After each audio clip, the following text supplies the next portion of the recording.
Welcome back to Decouple. Today I'm joined by returning guest. It's been a while though, Leigh. Hey, Welcome back. Leigh Phillips, author of Austerity Ecology and the Collapse Porn Addicts, A Defense of Growth, Progress, Industry, and Stuff. And yes, I thought I would read out the whole title because I think it's going to be a theme that still weaves itself through a lot of our conversations. Leigh's also the co-author of The People's Republic of Walmart, countless articles. It's great having you back, man. it's good to be back. As I said, it's been a long time. I always try and make a reference to the archives, but we've reviewed some books together, I believe. Bill Gates and I think Michael Schellenberger's book, Apocalypse Never. But we're reaching back a couple of years. So anyway, great to have you back, Leigh.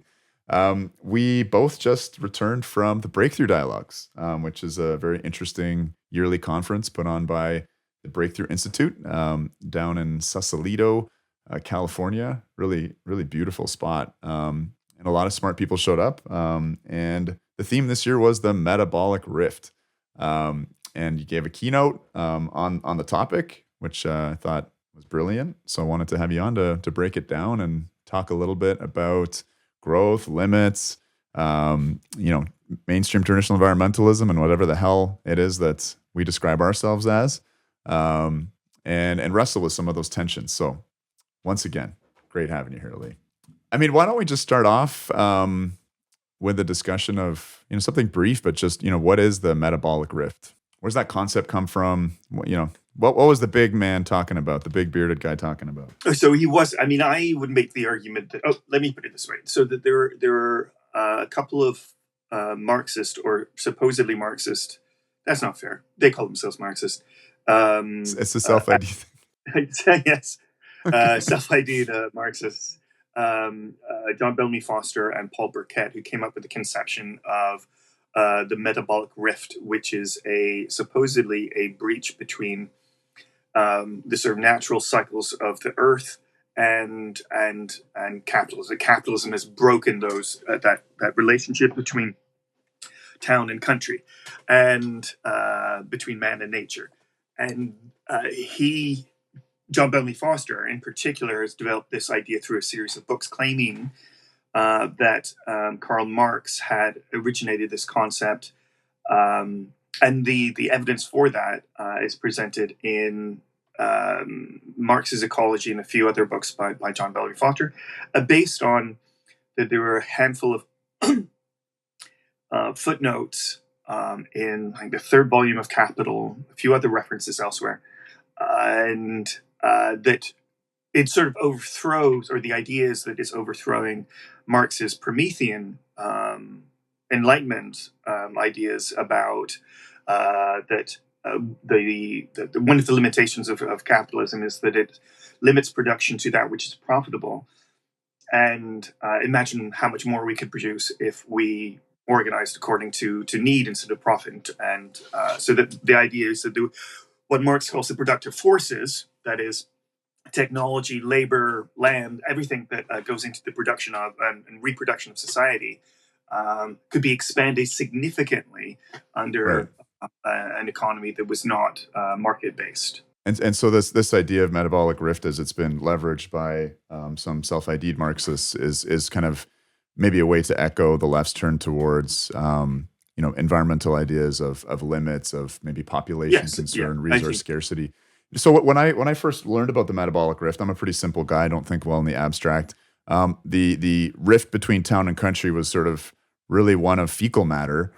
Just this idea that we are taking nutrients from the soil in food, bringing them to even small towns, but now metropolises, mega cities, and not returning those nutrients in the form of our shit and piss back to the soil. I guess one of the big drivers, I was just looking up Thomas Malthus's, birth and death dates and the guano trade.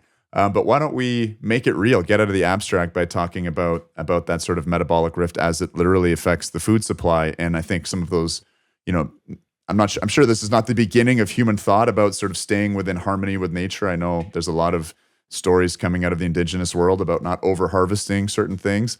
But I think that was where, in terms of the sort of modern European thinking about this, we have these concerns about population in particular and soil fertility. So I don't know if you can take us back to the heady days of Malthus, and then we can maybe chat about guano and nitrates and all that kind of jazz. So one of the challenges here is that all that you have to do to solve that problem, I mean, it's real that that you exhaust soil fertility. You have to replenish the nutrients from somewhere, but those nutrients don't disappear from the earth. They're just in the wrong place. Yeah. And so it's a matter of bringing them back. And let's look at Denmark at the moment. They have some of the most progressive, advanced legislation on nitrogen pollution, and part of that involves a sort of recycling of nutrient waste back to farms. So, and Denmark is still absolutely capitalist, although one could say that the solution to that is a non-capitalist mechanism. That it's a regulatory industrial policy, sort of some form of limited form of economic planning, but still nevertheless economic planning that has solved that problem. Whereas And is this a moving the poop from the cities to the country kind of solution? Is that what you're talking about? Yeah, Or? yeah. Okay. Okay. No, it was really interesting. It's fixing that. Right. That supposed metabolic rift. But I would also Right. say that fundamentally, even if that is the case, we would be running out of nutrients, which that's way too oversimplifying. But even if that were the case, the idea here is that underlying this idea of a metabolic rift that Marx didn't come up with, is completely invented, based on by John Bellamy Foster on a series of footnotes that really, where the rest of the Marxist over is much more Promethean. It assumes that there is a set way for nature to be. That there's a purpose or a direction within nature, and that's what's called orthogenesis, which was critiqued. I talked about this in my talk. This was critiqued in a seminal essay written in 1948 by Ernst Mayr, an evolutionary biologist and ornithologist. And if there is a set way for nature to be, this runs counter to evolution. It also there's a sort of holdover of the religious thinking there, that there must be some plan within nature. Well, where does that plan come from? It's some sort of supernatural force. What we know from evolution is that there isn't any sort of set way for nature to be, but that nature is constantly dynamically changing, in constant flux. And perhaps that humans aren't the first organism to come along and radically alter something like an atmosphere. Yeah, exactly. And in your talk, you talked about the Devonian. I mean, there's kind of two fundamental processes that are going along in terms of kind of nutrient cycling or chemical cycling, and that is we're taking nitrogen out of the air, putting it into the ground through the Haber-Bosch process, and then we're taking carbon out of the ground and putting it into the sky. But I did think that was an interesting. Maybe we can jump back deep into geologic time to sort of critique this notion of orthogenesis, to talk about things like mass extinction, which are kind of leveraged as the boogeyman. If you do too much, if you're too Promethean, you're going to trigger these kind of responses. So maybe we'll jump there. I definitely want to get back to some Malthus and other things. But yeah, why don't we take a little trip to the Devonian to illustrate this concept, or the error of thinking in terms of orthogenesis. Yeah, sure. So earlier this year, I was in Morocco, in the Atlas Mountains, and I came across this. I'll just hold it up here. It's a pyritized ammonite in a bit of limestone, and this particular an ammonite is a fossilized. What kind of creature is it? It's a fossilized ammonoid. So, not the sort of the spiral, probably the most famous fossil that you can imagine, the sort of spiral. Right. Got you. Like a snail. Yeah. And it's pyritized because pyritization of fossils happens in a sort of almost unique kind of geochemical setting where there's sort of widespread anoxia. There's a few other, or basically lack of oxygen deficiency. There's a few other different sort of attributes that need to happen for that, need to be there for that to happen. But that's sort of the main thing.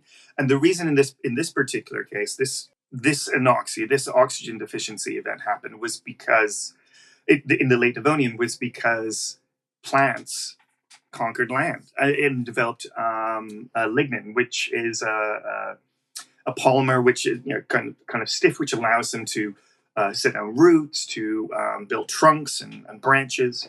And prior to that, there was it wasn't there were no plants on land, but they hugged pretty much close to the shore and pretty low down because they didn't have any way to hold themselves up, and so they had to be stay close to water.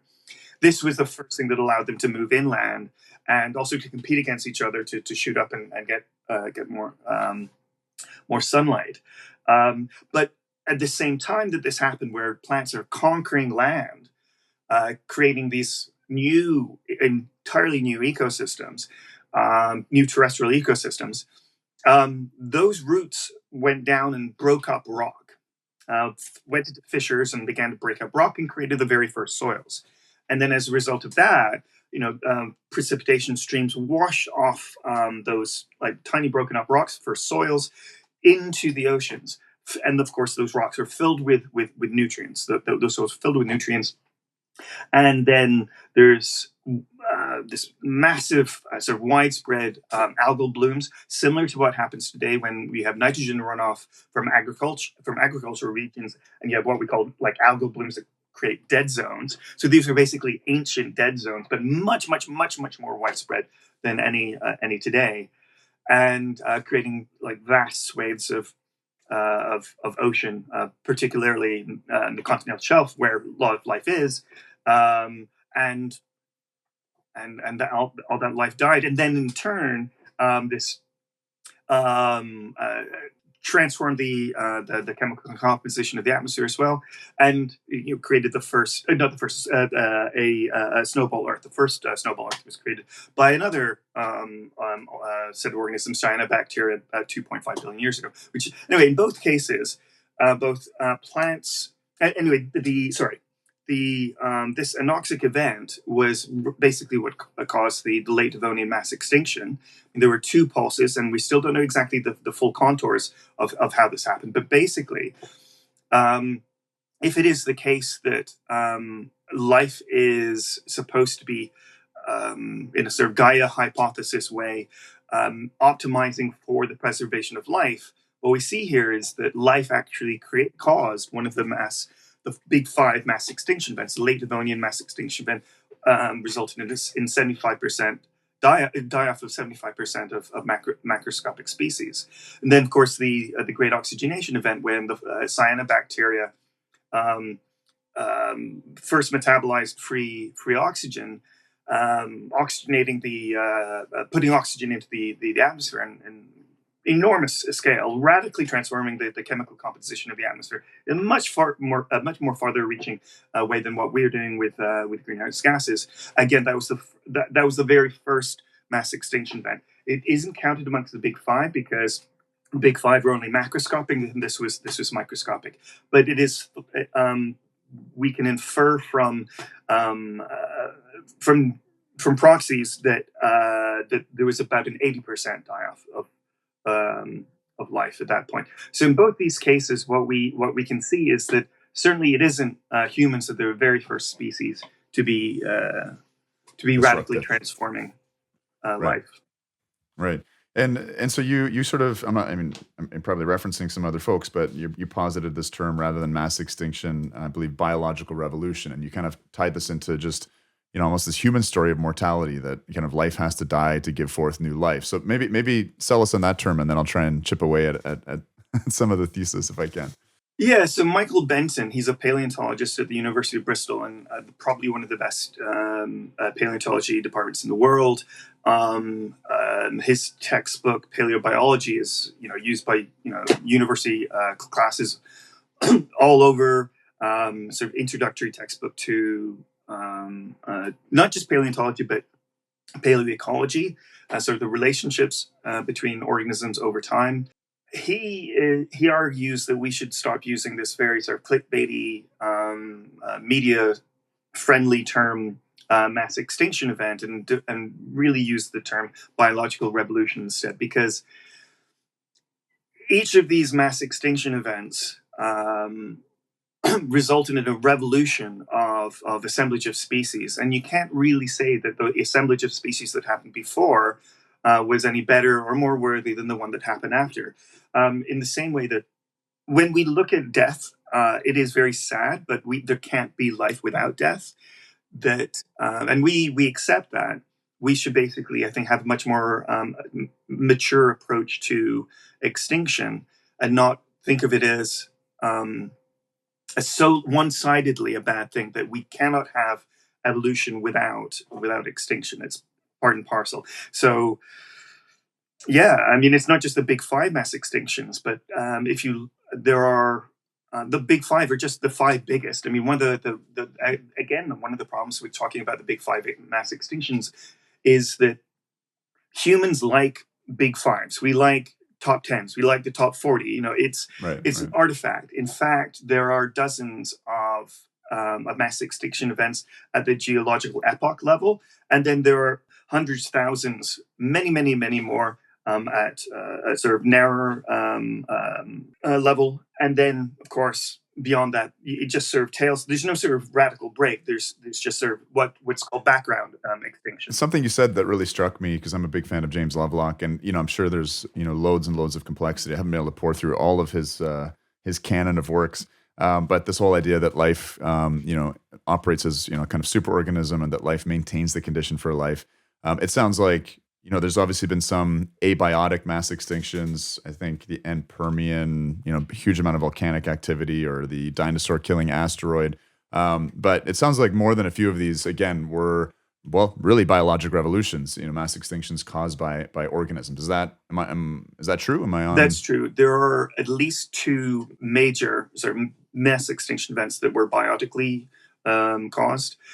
Sorry to interrupt, but yeah, Peter Ward goes so far as to say that they basically all are. I think he goes a little bit too far in the sense that the three of the big five are indeed caused by large igneous provinces, what basically popularly understood as, slightly wrongly understood as supervolcanoes.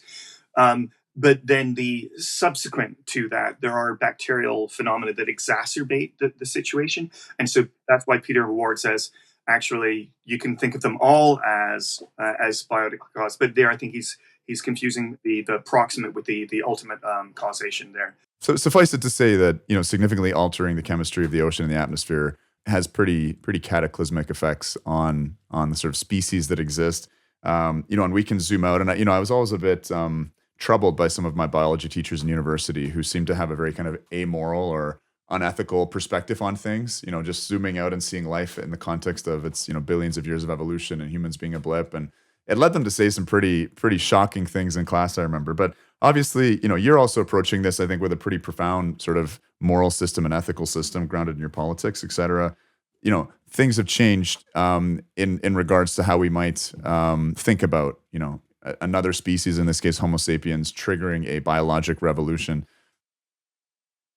Let's kind of deep dive that a little bit, because there is this, and this was something that was dwelled upon a lot at the conference, this idea that the Holocene is this remarkable temperate period that coincides with the human agricultural revolution, which of course continues to sustain us at population levels that we've never seen before. And of course, this is, I think, a big part of what stokes the anxiety of we've talked about wizards and prophets before, but fundamentally people that believe strongly in limits. So how do we approach this idea of biological revolutions when we stop thinking from a pre-human history where there's not really a moral system tied into it, to one now where we're pretty concerned about the human exceptionalism and the preservation of the species and our young people, et cetera?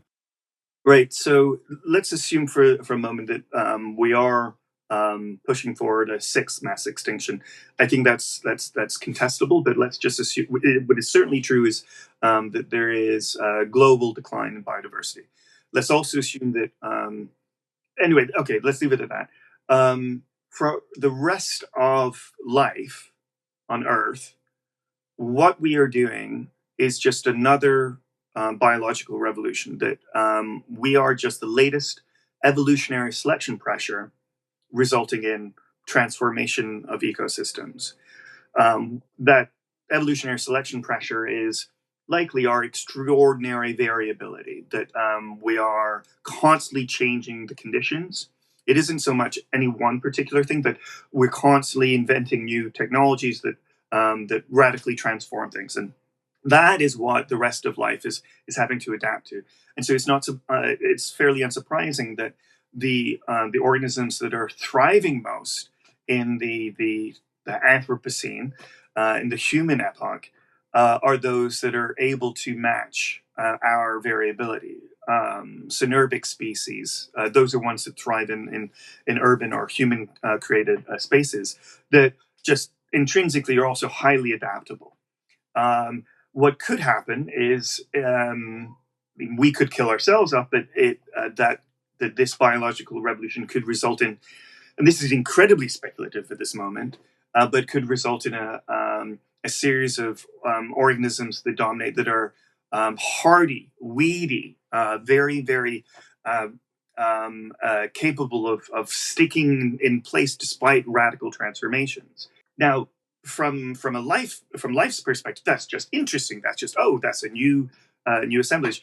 For us, this would be terrible. For humans to live through a mass extinction event / biological revolution, the new set of species, a new assemblage of species, and conditions, conditions that are not optimal for human flourishing or even human survival.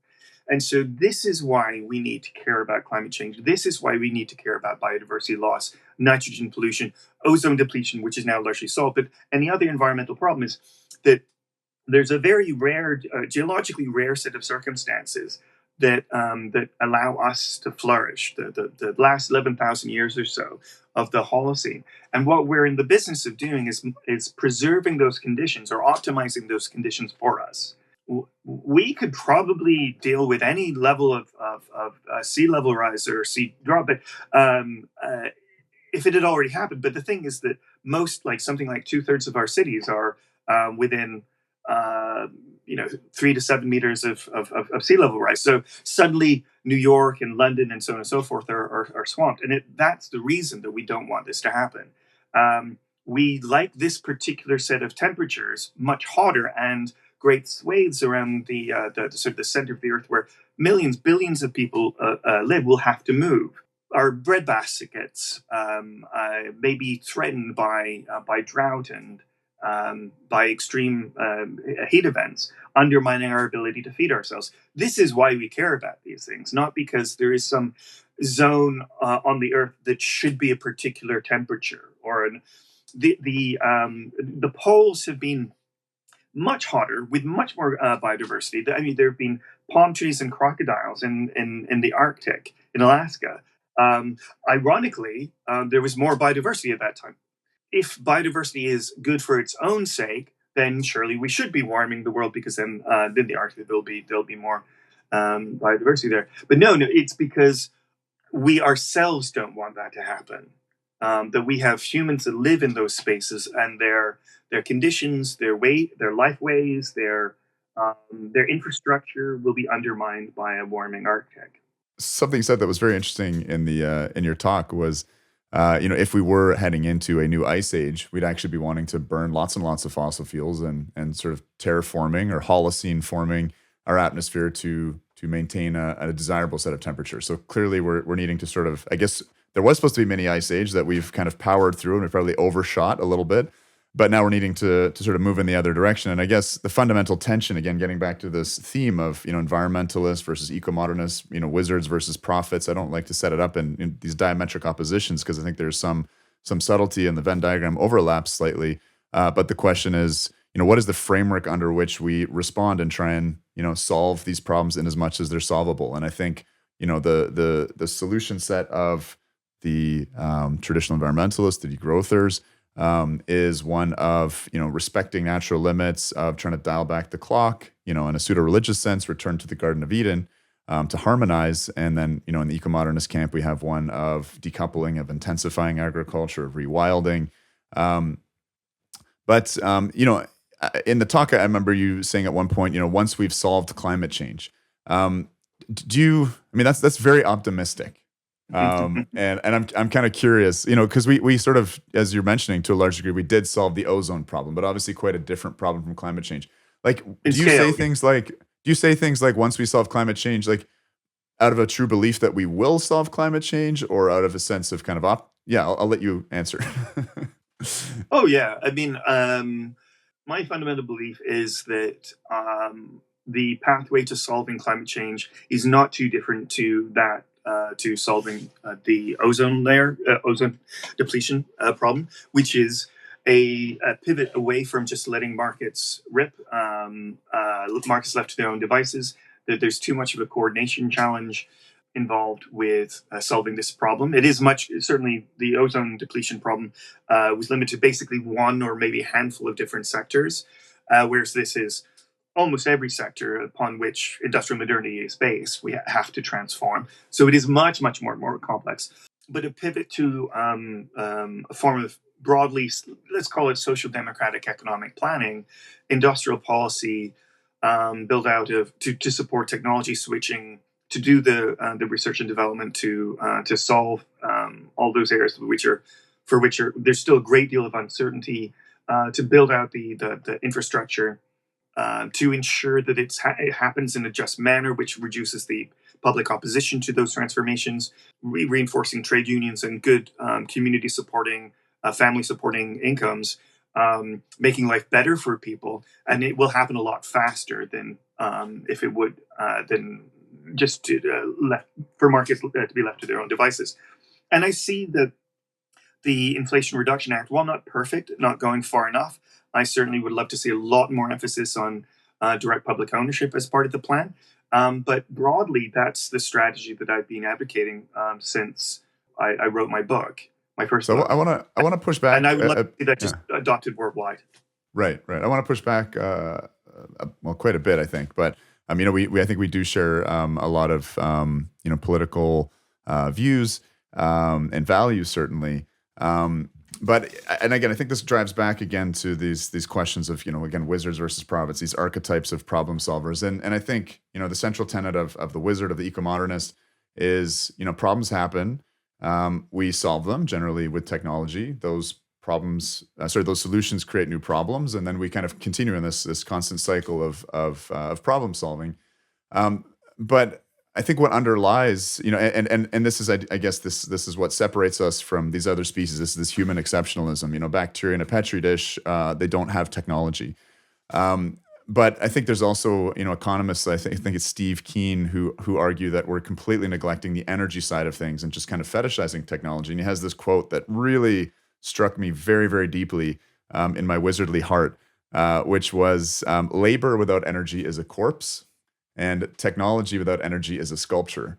And I think I've just through this podcast journey and through the interviews and study that I've done, I've just come to see the real special nature of fossil fuels, of that carbon pulse, and just how non-fungible a lot of what I'll call fossil fuel services are. So, big stationary things like generating electricity. Okay, we got nukes, right? District heating, low levels of process heat. Hey, we got nukes again. That's why I'm probably so nuclear focused. But we had James Flier on a little while ago talking about the links between liquid hydrocarbons, their constraints, and what that will do to a kind of globalized economy.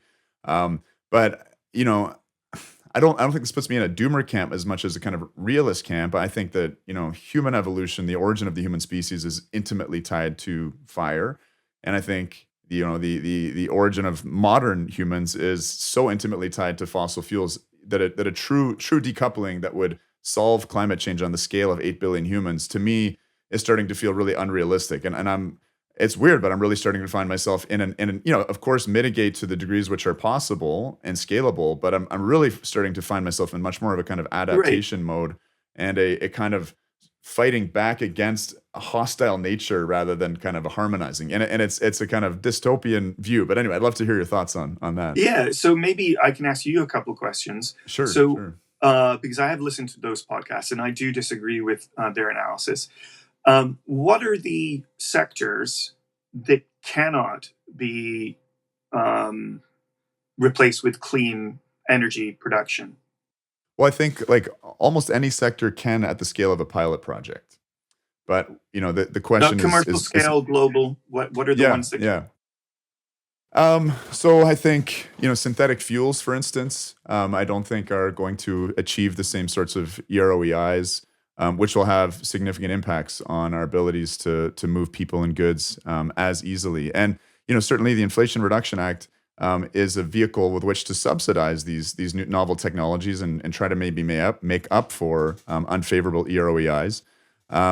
But those subsidies, those subsidies in turn come from the incredible wealth that fossil fuels have indeed supplied to us so far, and we're seeing inflation starting to come down in some places in the world, and a lot of the analysis says, well, it's pegged to energy prices coming down. But like so much of the kind of subsidies going to a lot of the rentier class, that's a whole other issue. But a lot of the subsidies are, I think, deriving out of the thinking of like the 2010 to 2020 period where energy just got so dirt cheap, interest got so dirt cheap that we thought we can just throw money at problems of physics and chemistry and try and solve them out of that sort of abundance.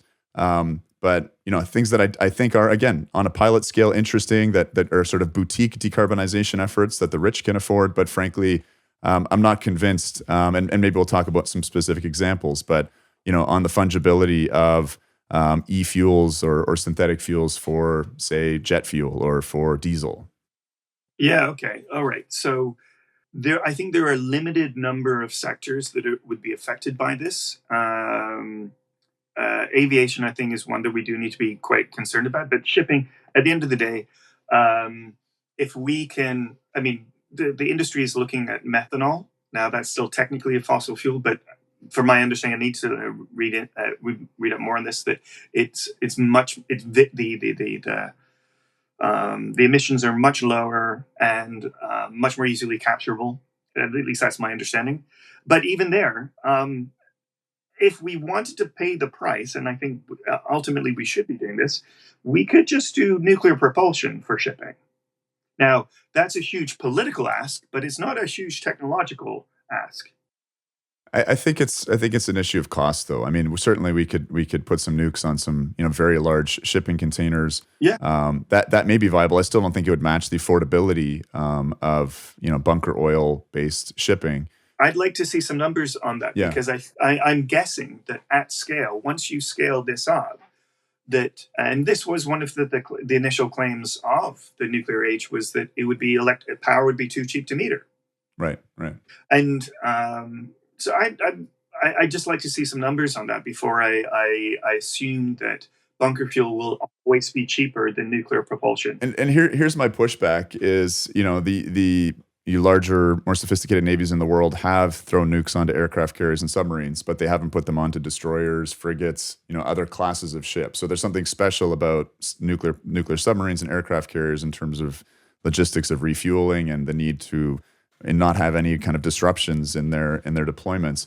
And there you have an environment where there are less regulations, frankly, and there's more of a pragmatism where you could make nuclear propulsion more widespread, but it's not happening. And there's probably more complex reasons than just purely the economics of it. But again, I think there's these, again, sort of boutique is maybe too sort of slanted in a certain direction, but there's these pilot projects which are deceptive to the popular consciousness because they sort of convince us that things are scalable. And trust me, I want to believe, but I also don't want to be living in delusion. So that's why, like, when I hear climate change is solvable, I mean, there's also the question of what's solved. I mean, is that getting back to whatever pre-industrial levels of parts per million of CO2 in the air? Is that staying within a temperature gradient which preserves a habitable Earth for our particular kind of form of industrial agriculture? I'm not sure, but like, what do you mean by solving climate change? I mean, I would say that climate change is solved when we are fully masters of the Earth's thermostat, and that we are no longer preventing suboptimal average global temperatures, and we're now dialing back to whatever the optimal temperature is for humans, either for that period or maybe that changes over time, but that we control that. Why I'm very optimistic and quite excited about the current situation is that we are the generation, or us and the next generation are the generations of humans that move from accidentally terraforming the Earth into consciously terraforming the Earth. That we are becoming aware of our capacity to transform Earth systems into, and through that, through consciously designing those Earth systems. And that's a very Right. exciting, revolutionary moment to be living. Just back to this question of boutique or startups and pilot projects, and I absolutely agree that there's a lot of interesting stuff and other stuff which is like, oh, there's no way that's ever going to work. But your startup that's attracted by all these tax credits. What those tax credits are doing, it's trying to it's not to permanently subsidize ridiculously expensive energy options or other technologies, because it's not just about energy, indefinitely into the future.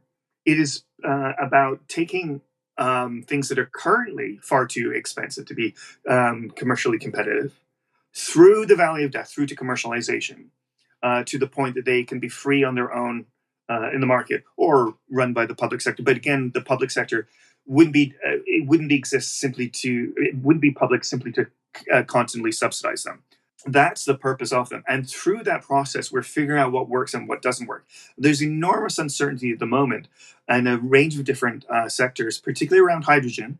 We don't quite know yet which will work. One of the challenges, one of the frustrations that I have with a lot of the green blob is that they assume that we have all the technologies ready to go, and that it's just evil capitalists that are holding us back from adopting those technologies because they want to maintain their oil and gas profits. It is the case that oil and gas companies have an interest in delaying, in lobbying to restrict any sort of legislation that might inhibit their profits. And of course, Volkswagen famously engaged in actively criminal behavior around with Dieselgate. But it's a big part of the challenge is that there's a lot of uncertainty that we just simply don't know for a number of sectors. I mean, to put some really crude numbers in, I think there's probably about 70-80% of the economy where, yes, we already have the technologies, and it's about scaling them up, taking them through to commercialization, and spending the quite considerable amount of time to build the infrastructure to transform those sectors. And there's like maybe 20 to 30% where there's still an enormous amount of uncertainty. But it's still a very large part of the economy that is still deeply uncertain. Yeah. I mean, I think you're pointing to something. I'm not confident in your presumption that those simply won't work in terms of ERO, its energy return on energy invested.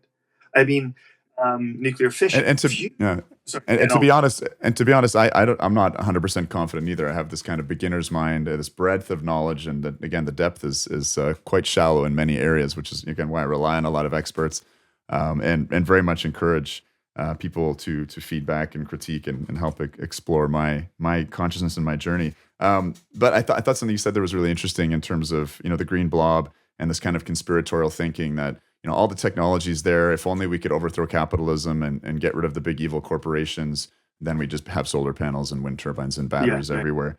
But I think there's almost like a similar error of thinking in terms of a conspiracy theory that like if only nuclear was unleashed from all of its regulations, it would be as good or probably even better than fossil fuels. Because in terms of consciously terraforming the planet, the fundamental the fundamental ingredient to drive that will be just gobsmackingly copious amounts of energy. And when you realize that a barrel of oil has the energy equivalent of 5 years of human labor, and that we burn about 100 billion barrel of oil equivalents of fossil fuels, that's 500 billion years of human labor tied up in it. I mean, I'm just trying to give a sense of the size of these numbers. I'm just not convinced that there is a swap in a fungible source of energy that can do even more than we can now, because there's limits to how much we can terraform now. As you mentioned, it's still fairly accidental. We're starting to see some conscious ways to manipulate it, but like reversing some of these flows, like such as things like direct air capture, which I don't think anyone thinks is going to be viable in the near, short, or far term. I mean, require just enormous amounts of energy. And if we're going to say we're not going to use the most abundant, easy to access, cheap forms of energy to do that, again, that's behind my pessimism. Does that turn me into a degrowther or a doomer? No, I feel like this compulsion to actively struggle and fight, for my, to be very not selfish, but for my child's future. I don't think the response is to turn our backs on technology and repent for our sins and go back to a miserable Garden of Eden. But it's probably going to be something that's less black and white, that's a lot more gray, where, we are going to end up with a bunch of heating baked into the fact that, there's a large number of economic activities that will be tied to fossil fuels for the foreseeable future until we start running out of fossil fuels. But, it's that's why I think where I find myself in this kind of mushy middle between this camp of limits and no limits, and again, a humble journeyer trying to figure out where I fit in all of this. But what is true is that industrial modernity wouldn't have happened without the discovery of fossil fuels, which is, interesting from a sort of speculative fiction kind of way, that maybe that's sort of the reason that we are confronted with the Fermi paradox, is that there just happened to be at a particular time in the Earth a laying down of, during the Carboniferous, of coal, and that if that hadn't happened, and there's a particular set of geological and biotic circumstances that allow that to happen, and maybe that isn't something maybe that's uncommon in the universe, and you cannot develop industrial modernity without passing through that. Certainly the scientific revolution is and the Enlightenment is essential as well, but that's a third sort of pillar there. But where I would push back a little bit is to think that fossil fuels are the last stage in our movement from using human muscle to animal muscle to flowing of streams and windmills, to steam power, through to oil and gas. And we've heard this before from people like Václav Smil, that you're moving up a ladder of energy density in the fuel that you're using. And at the end of the day, the reason that I'm excited about nuclear is not even because I think it really is a bit of a Swiss Army knife for climate change, that it does solve so many, not all, but so many of our questions, but because the energy density, we are moving up the ladder of energy density there, that I don't think that fossil fuels were the last step in the ladder of expanding our capacity to engage in work. That's what energy is. I mean, in physics, all that energy is the ability to do work. When you say that a barrel of oil is worth, what was it, 5 human? How did 5 you put human it? years is in 5 1 human barrel years. of oil. Yeah. So think how many human years are in a gram of uranium. Yeah, exactly. Right. And I agree with the kind of energy density markers, but that's just one criteria by which to match energy quality. And of course, others are issues of transportability, ability to produce very high temperatures and process heat applications. And the conversation with James Flier was very interesting in terms of, again, just the great difficulty of replacing liquid hydrocarbons. And we talked a little bit about nuclear propulsion of ships, what degree of the global fleet that could affect. But I'll maintain my view and try and develop it further and be able to argue it better, that there are certain fossil fuel services which are not amenable to being replaced by nuclear power. To my great sadness, Sure. I'm a nuke bro, right? But and I don't foresee it. And this is where I could be wrong, and why I find it interesting to talk to Mark Mills, I'm going to have back on the podcast in a little while. Is he's a great realist, but he's also a huge optimist. And he says, hey, I could be wrong. Or, new battery technology could develop that could totally change my perspective. But, these things are technological cycles that take quite a while to for sure. research and deploy. I could be wrong too. And it could be the case that fossil fuels for some sectors, that are key and crucial to industrial modernity, were the last stage of the energy ladder. But I'd really like to see some hard numbers on that.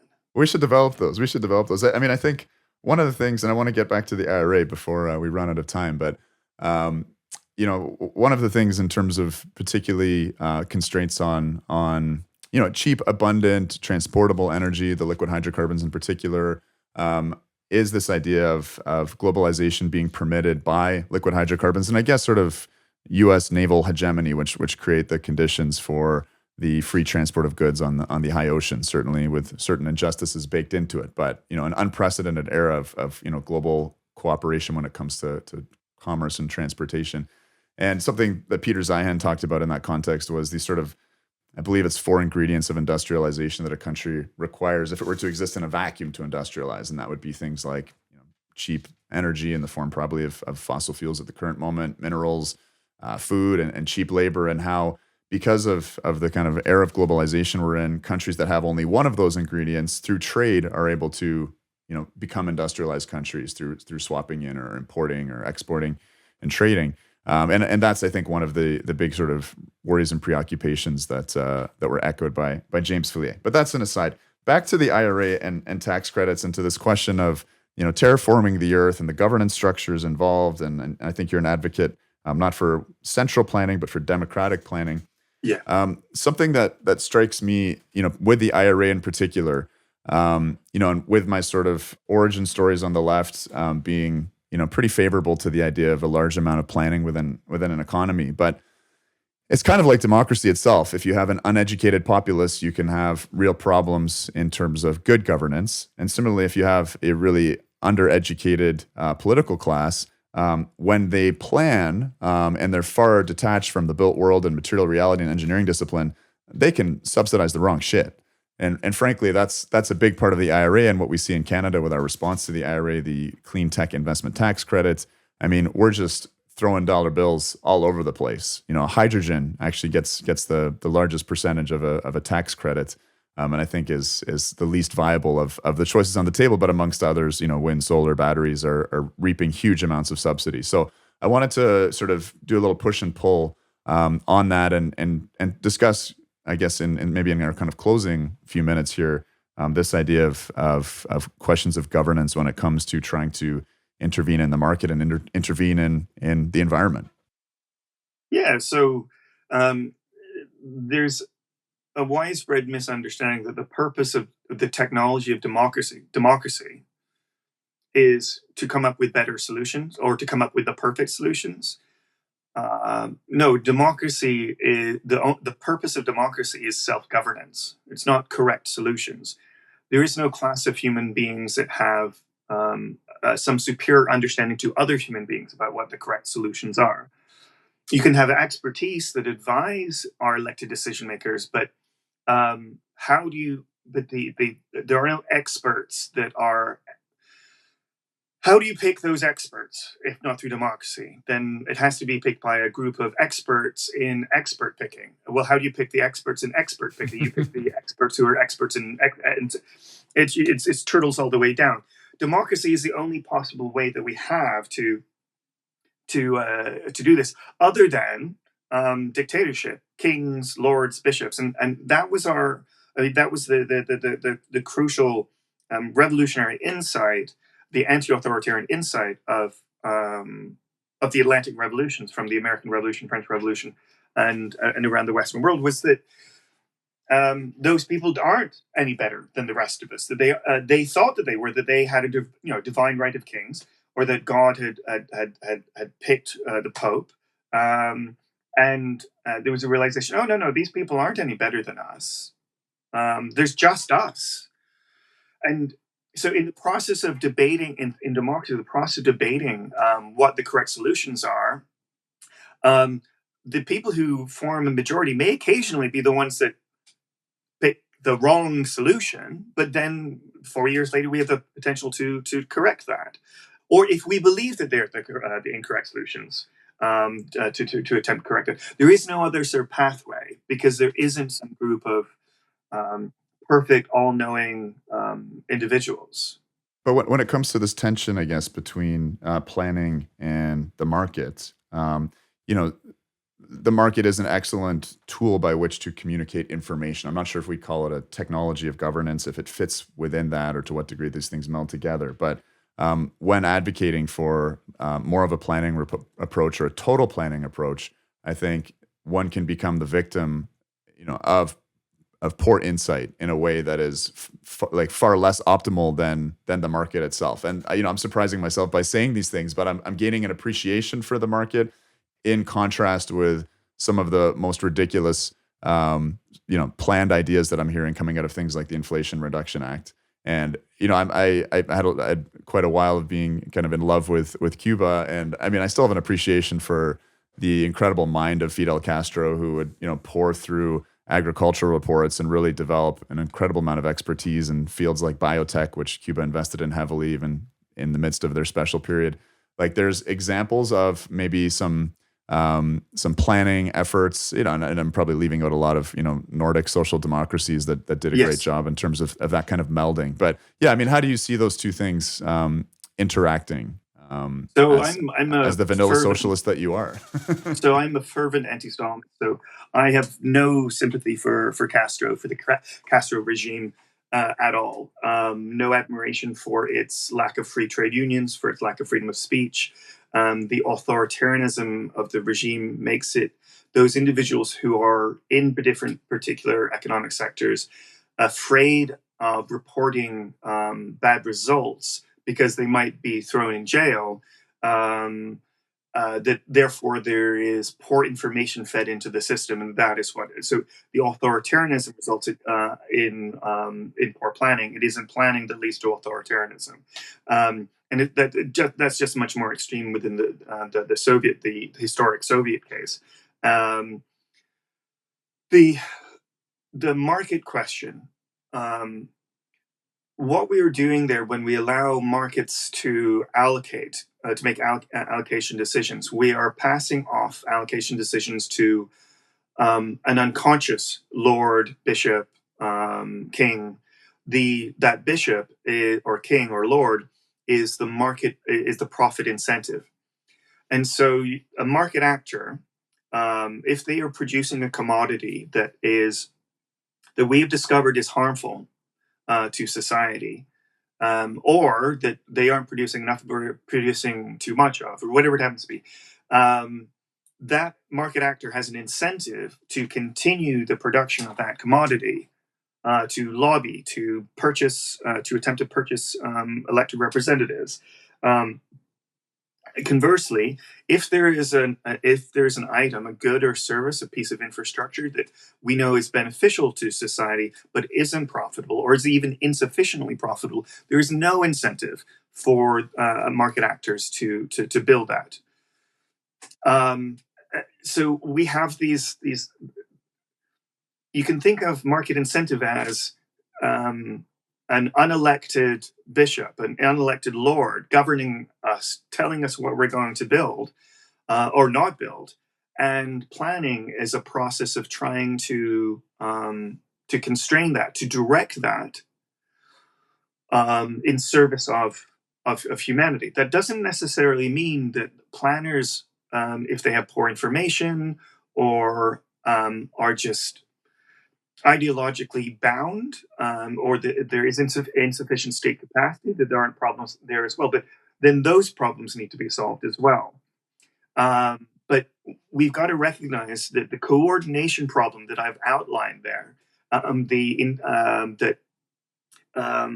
particularly across multiple sectors, when we're trying to solve a particular grand problem, the markets are very, very poor at doing that. This is why, for example, during war, governments, even the most fervently free market governments, very quickly move towards more of a planning model, bashing corporate heads together to produce a particular thing. Because great example, it was during the Second World War. Antibiotics were discovered in the UK, but the UK could have been taken over by Germany at any moment. They also didn't have the industrial capacity for mass production of antibiotics. So they gave the secret, this incredible war secret, to their ally America, because they knew that America was farther away, it was unlikely to be invaded by by Germany, and also crucially, they had the industrial capacity. FDR goes to there aren't at the time what we today call pharmaceutical companies. They're just sort of chemical companies. He goes to the chemical companies, and they just are completely uninterested. They don't know. There's enormous uncertainty about this, enormous risk. No, thank you. No, thank you very much. And so the state just tells them, that bashes their heads together, brings them together, and forces them to do this.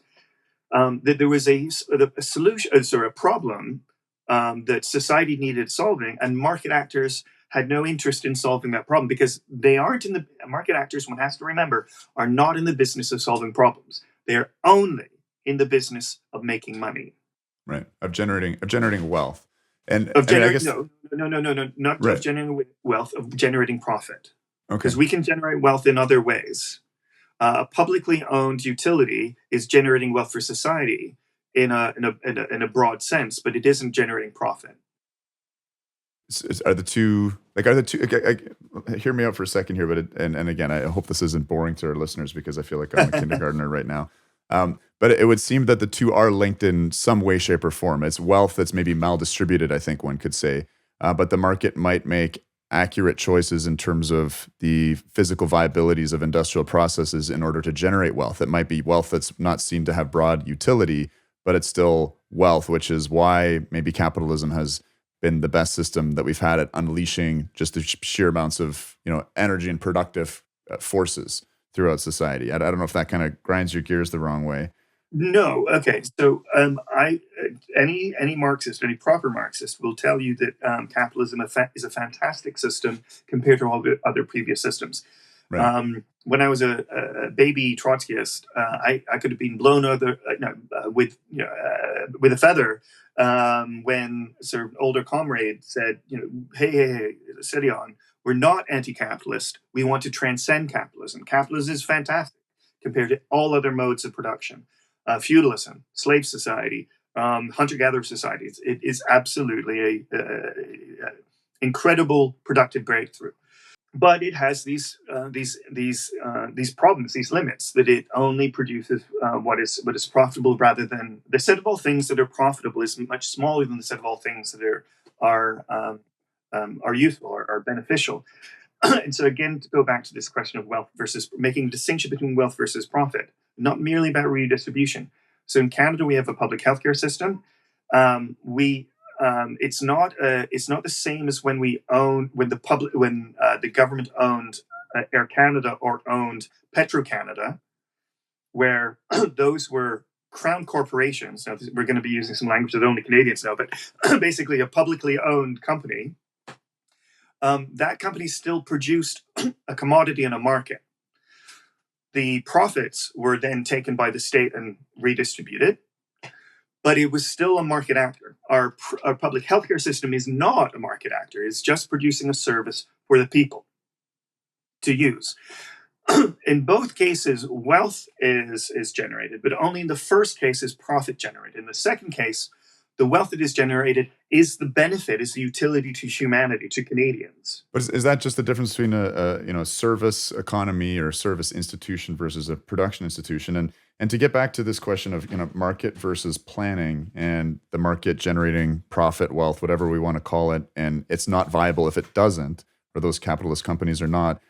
On the converse side, if we have a planning system that is, say, funding a technology which fundamentally does not create wealth and maybe confuses hydrogen as an energy source rather than a carrier and creates sort of disastrous economic circumstances which undermine, all of the production and prosperity that will float social programs like healthcare, education.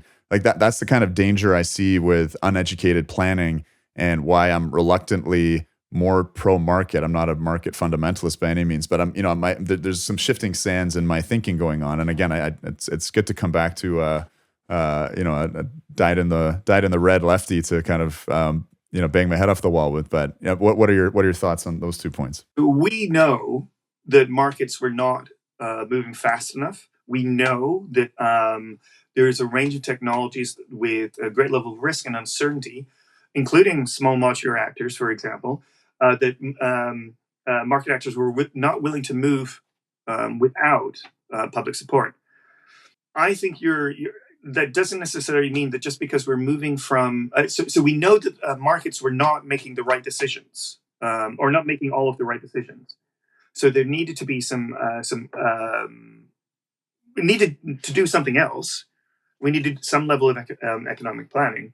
That doesn't mean that economic planning is. Let me put it another. Economic planning is a necessary condition. It isn't a sufficient condition. You also have to have well-educated individuals that are connected to, that have that sort of engineering discipline, that are connected to industrial systems. And I think the current class of liberal to left political elites are thoroughly disconnected from that. And ironically, they give me no hope as planners. Let's put it that way. So, and I guess one thing what I would add love is, to see is so let me put it.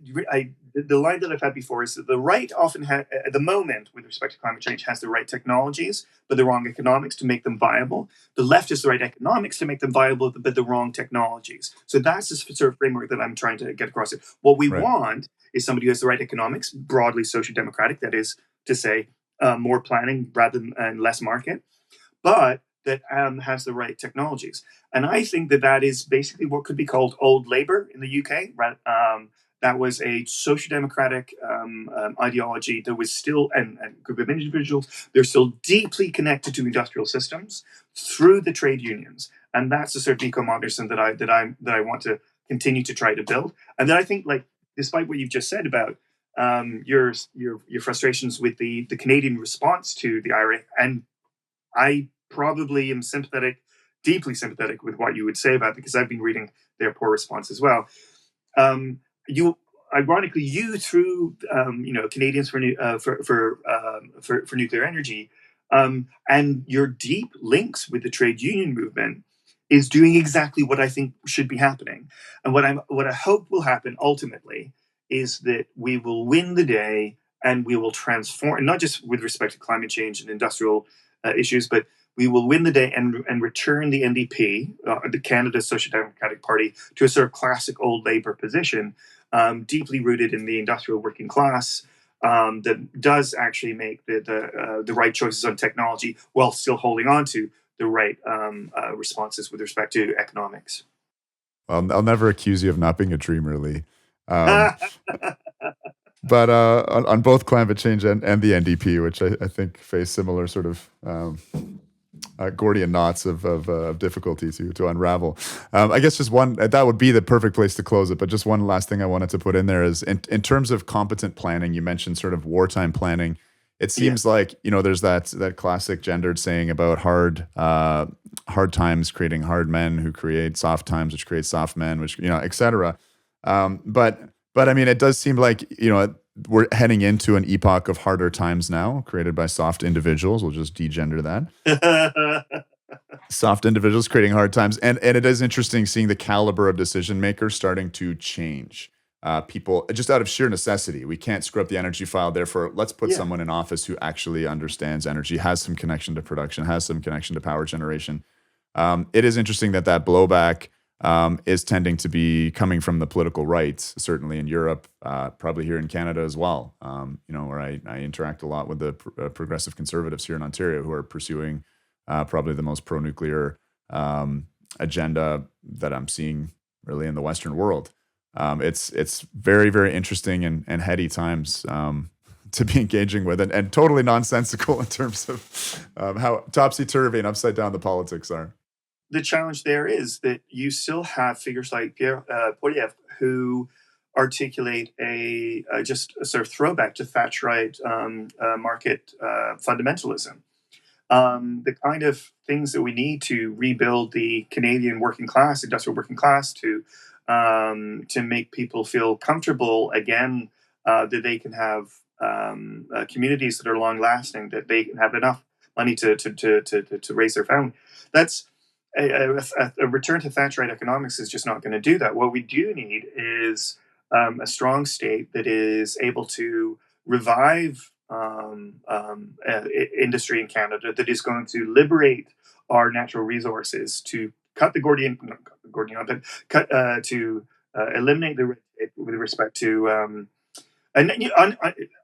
honestly, here I think that Ellis Ross in British Columbia. He's a member of the Legislative Assembly for the Liberal Party, which is in British Columbia, despite the name, is actually a conservative party. It's not linked to the federal Liberal Party. I think they've just changed their name. They've just changed the name to BC United, which is kind of weird. They sound like a football team, but and he's Indigenous. He was on the band council of the Haisla Nation, and he is all in on economic reconciliation, and he's very frustrated with the sort of noble, savage, romantic condescension. I think it's a sort of soft racism there that thinks that Indigenous people who want to actually develop natural resources are somehow betraying their deep connection to the earth. and saying, no, we want a good life. We want equality with the rest of Canada, and ironically, that pathway of recognizing there's a role for the state to support that through tax credits, and perhaps he doesn't go as far as to say public ownership, but certainly in terms of direction of that there must be like a third of jobs, whatever it is, have to be allocated to Indigenous people for apprenticeships and so on to lift them up. That's the sort of, I think it's social democracy what he's talking about, even though he is in the BC Liberal Party, and I think that we will see increasing pushback against both when those figures in their parties do want that sort of perspective, and they rub up against the market fundamentalism. They'll be just as frustrated. They'll be politically homeless in the way that you and I are. And we have no choice but to rebuild that sort of classic old labor, industrially informed, engineering savvy social democracy. There is no other path around this. Even if you're pessimistic and you don't think it'll ever happen, I don't think there's another way around it. Yeah. No, I prefer to maintain the delusion of optimism. and I share that sense of being politically unmoored, or I forget the term you just used.